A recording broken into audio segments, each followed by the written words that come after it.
Now, by changing this point here, I have changed the stitch angle as it comes down. You can see it goes from vertical here.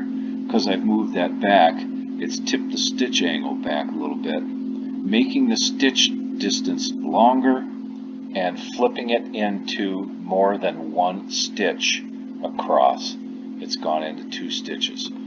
I could fix that a couple of different ways. What I'm going to do to fix it is use the Add Stitch Angles tool. That is one that you use quite often. Now, you can see there's a stitch angle bar here. I didn't want it to do that. Escape. There's a stitch angle bar here. There's a node up here, a node down here. That's a stitch angle bar. And down here, you can see there's a node here, and a node here. There's another stitch angle bar. I'm going to throw a quick screenshot in here and make mention of the fact that these stitch angle bars are not active. They're only indicators. That shows you that there is a stitch angle bar there, but these points are not active. You can see they're grayed out. If these were active stitch bars, they would have yellow or orange squares on the end. Then you could grab them with your cursor and change the stitch angle. So these are just indicator bars. I'm going to add a stitch angle across here to mimic this one, vertical, right down in this area. And the telltale. I see that the telltale does not show up on the video. There's a little window that opens up and tells me what my angle is. It's at 90 degrees. I tap and then enter. There I've created another 90-degree stitch angle. And that has made all of these angles uniform all the way down until the very end, where it starts to tip to match the end of this. That will probably look fine. I can select this. I can move this down very close to the end so that only the last couple of stitches are affected. That should work out just fine. It should look great.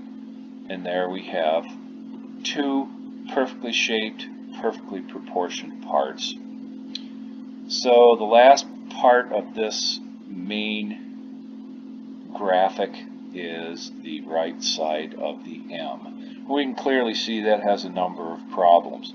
It has double stitch problems up in here. You're going to run into some of that just because of the way it's created and the type of part it is. It's just going to do that. You can see it's well short of being the proper length.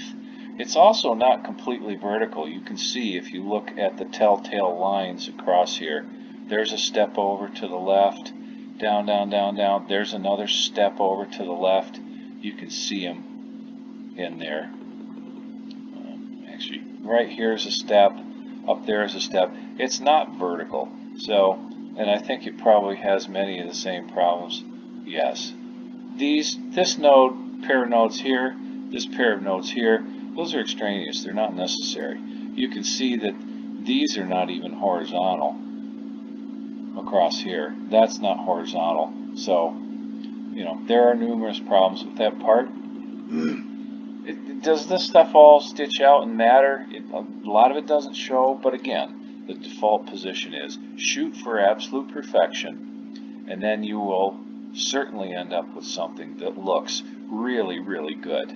Now here's another issue. These nodes here are round. There's no need for those to be round because you certainly don't want it to be curved like that.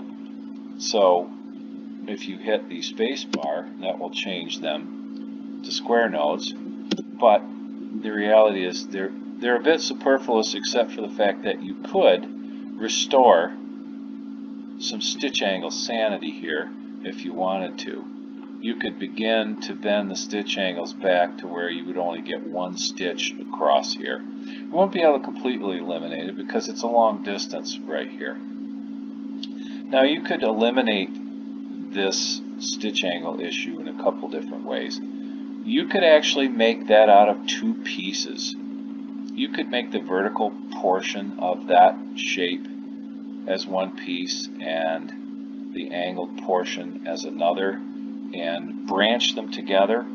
It probably would stitch just fine. Arguably, that might be the best way to do it. You would have no stitch angle problems then. You would have a bit of a merge up here as they came together. It would probably look just fine doing it that way. Let's say we wanted to do it that way. Let's try it. Let's just use the rectangle tool. We'll start down here and we'll draw a rectangle all the way up to the point here. You've automatically created a perfectly perpendicular shape by doing that. That's one of the big advantages. Change the color, go to fill, change it to satin. It's already at 14. Change the stitch angle to 180 or 0, 0. There we are. Now there's a nice piece. Now, before we get going, before we try to determine this angle here, we should make it even. It should be symmetrical. Let's take our reference line that we created here, duplicate it, mirror X. Now we've got an exact duplicate in the other direction. We can bring it up and we immediately see that no, the angle of this portion does not match its companions on the other side. And it's off by a bit on the bottom.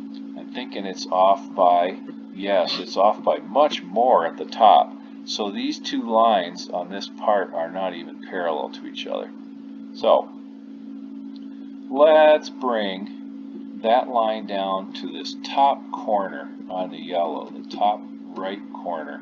That's our reference line. That's the top of our piece. Let's select this node. It's not the part I wanted. There, that's the part I wanted. Select that node, walk it down until it's on our reference line. Bump it a little bit, and there's our part. That looks great. That looks just fine. So, make a second reference line, duplicate, draw it down with the arrow keys. It'll be that wide. Let's change this color of that guy so it stands out a little bit. We've got too much red going on here. Yeah, let's make it blue. Make those two blue and purple, whatever. Let's create the next piece. Let's see. I'm going to do just the closed shape tool. It's set for fill. I'm going to start up here. Top corner. Control key down to there. Follow this. Now I need another reference line. I can see that right away, but we're just drawing along freehand here. Back up to our original starting point. There's a piece. Let's change the color. Match the other piece. Change it to satin. Now the stitch angles are default at 15, which is way out of shape. Let's bring it up across and make it perpendicular to our reference lines. There's a nice piece. Now, can we clean this up a little bit down here? Probably so. Let's try changing the stitch angle to match this end down here. Let's see if we can clean up. See, it's getting cleaner. There's only one partial row. If I bring it a little farther, there it is. Nice, clean, crisp end, ready to stitch perfectly. Now, I'm going to choose to put that piece under the tower, the mast over here, the vertical portion. I'm going to grab these two nodes and bring it down. There's no point in having that much overlap in those. I'm going to leave a little bit of overlap down here. I'm going to go to resequence, and it's this part. I'm going to bump it up in the order and put it underneath that piece. Then I will select both of them using the select key. I've locked them both in. I'm going to choose the branching over here, the branching option. Couple taps on that, and there it is. There is that piece locked in.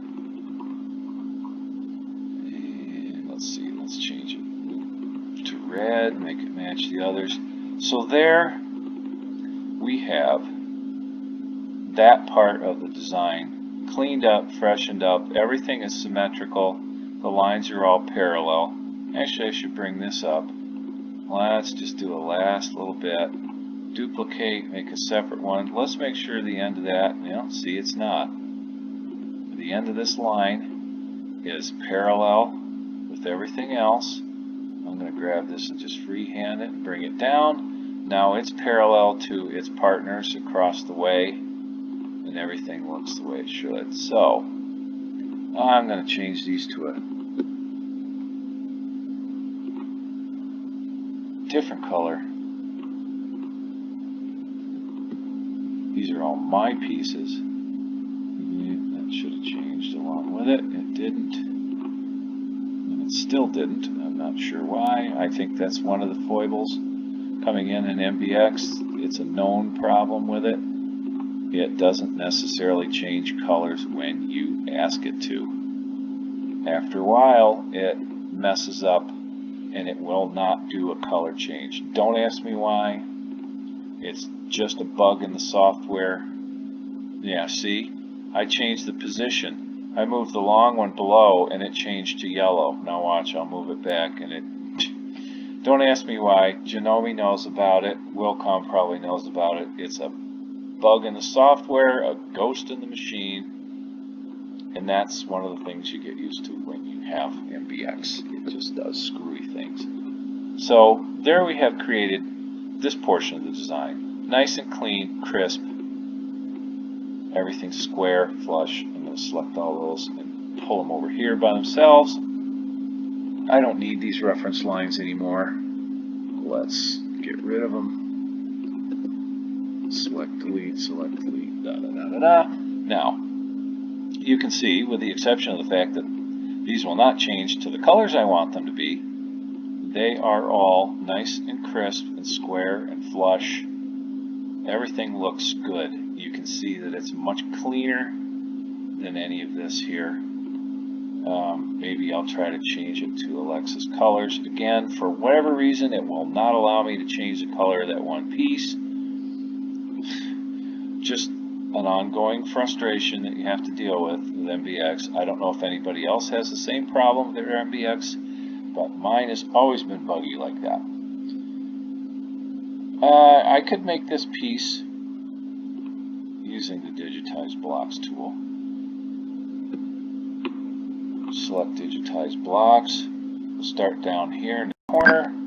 The Control key brings me across parallel. Width of 0.22. Still with the Control key down, up to the corner.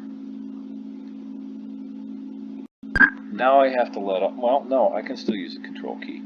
Down to this corner.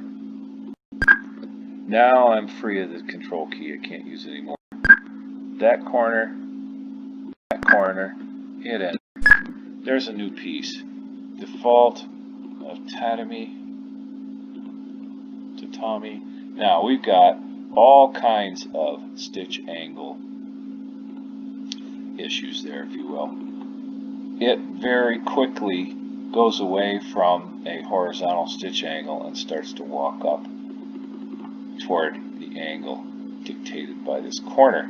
So here again, we can add our own stitch angles. With Digitize Blocks, you simply have to just tap and add another pair of nodes. There's a new pair. I'll select the right side. I can use the arrow keys, and I can bring it down as far as I want to go. I won't necessarily make it horizontal. Let's see. Well, maybe somewhere in there. That should work pretty well. Now, why the start point is way up here, I don't know. Let's bring it down to the end. Now I can do the same thing on this side. Get a little closer. Let's pop one in right near the corner. Now this one I'm going to have to eyeball. Draw it down. Get rid of some of those double stitches. That's pretty good. It got rid of all of them down here. This area up here really won't show too much. It should stitch just fine. So there we've got another way of drawing that part. Either one of those will probably work just fine. In the end, it probably wouldn't matter. This one might stitch a little cleaner. I don't know. You'd have to try them and see. Either one is a viable way of creating